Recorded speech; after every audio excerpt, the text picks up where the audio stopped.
At the outbreak of Israel's Operation Cast Lead, I boarded a Free Gaza boat with 1 day's notice and tried as the U.S. representative in a multinational delegation to deliver 3 tons of medical supplies to an already besieged and ravaged Gaza.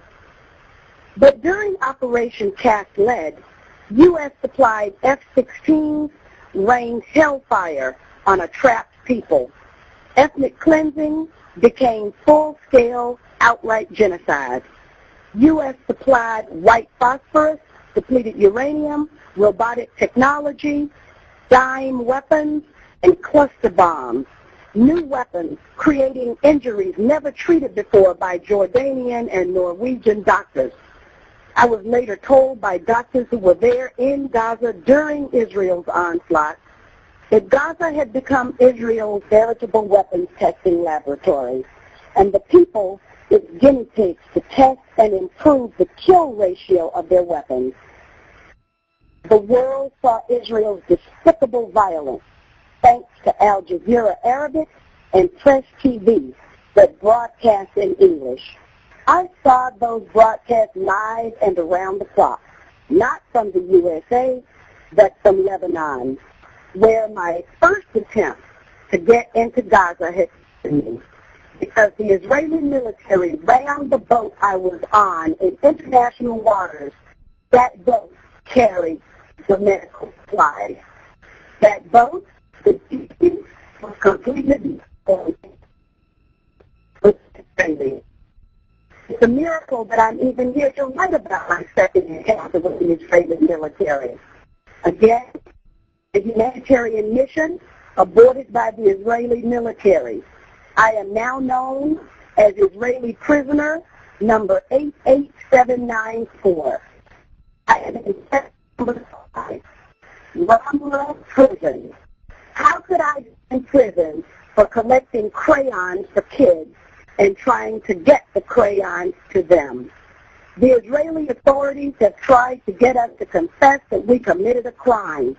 And while in the cell block, I have access to my clothes and a cell phone, but not the crayons or any clothing that has the word Gaza on it. Zionism has surely run out of its last legitimacy. If this is what it does for people who believe so deeply in human rights for all that they put their own lives on the line for someone else's children. Israel is the fullest expression of Zionism. But if Israel fears for its security because Gaza's children have crayons, then not only has Israel lost its last shred of legitimacy, Israel must be declared a failed state. I am facing deportation from a state that brought me here at gunpoint after commandeering our boat. I was brought to Israel against my will. I am being held in this prison because I had a dream that Gaza's children could color and paint, that Gaza's wounded could be healed, and that Gaza's bombed-out houses could be rebuilt. But I've learned an interesting thing by being inside this prison. First of all, it's incredibly black, populated mostly by Ethiopians who also had a dream. My 5 cellmates have been here for about 6 months each.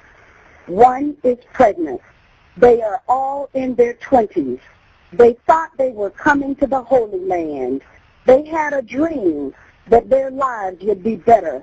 The CIA installed in Addis Ababa, President Mellis, whom I have met, put the once proud, never colonized Ethiopia into the back pocket of the United States and become a place for torture, rendition, and occupation. Ethiopians must flee their country because superpower politics became more important than human rights and self-determination. My cellmates came to the Holy Land so they could be free from the exigencies of superpower politics. They committed no crime, except to have a dream. They came to Israel because they thought Israel held promise for them. Their journey to Israel through Sudan and Egypt was arduous. I can only imagine what it must have been like for them. And it wasn't cheap. Many of them represent their families' best collective efforts to self-fulfillment. They made their way to the United Nations High Commission for Refugees. They got their yellow paper of identification. They got their certificate for police protection. They are refugees from tragedy, and they made it to Israel. Only after they arrived, Israel told them, quote, "There is no UN in Israel," unquote. The police have license to pick them up and suck them into the black hole of a farce or a justice system. These beautiful, industrious, proud young women represent the hopes of entire families. The idea of Israel tricked them and the rest of us. In a widely propagandized, slick marketing campaign, Israel represented itself as a place of refuge and safety for the world's first Jews and Christians. I believed that marketing and failed to look deeper. The truth is that Israel lied to the world. Israel lied to the families of these young women. Israel lied to the women themselves who are now trapped in Ramla.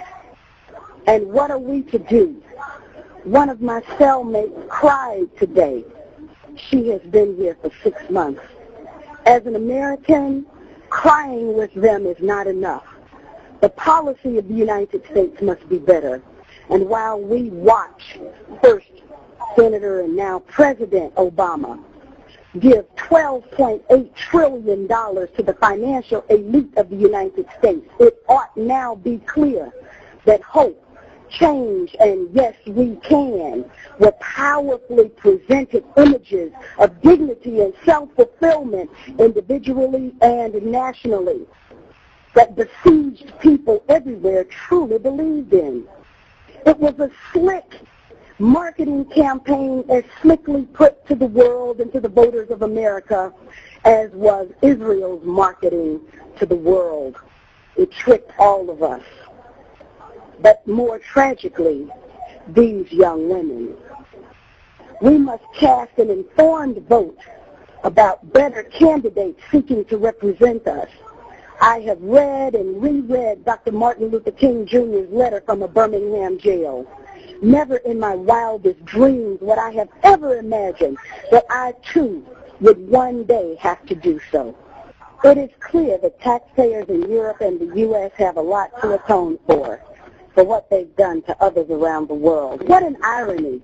My son begins his law school program without me because I am in prison in my own way, trying to do my best again for other people's children. Forgive me, my son.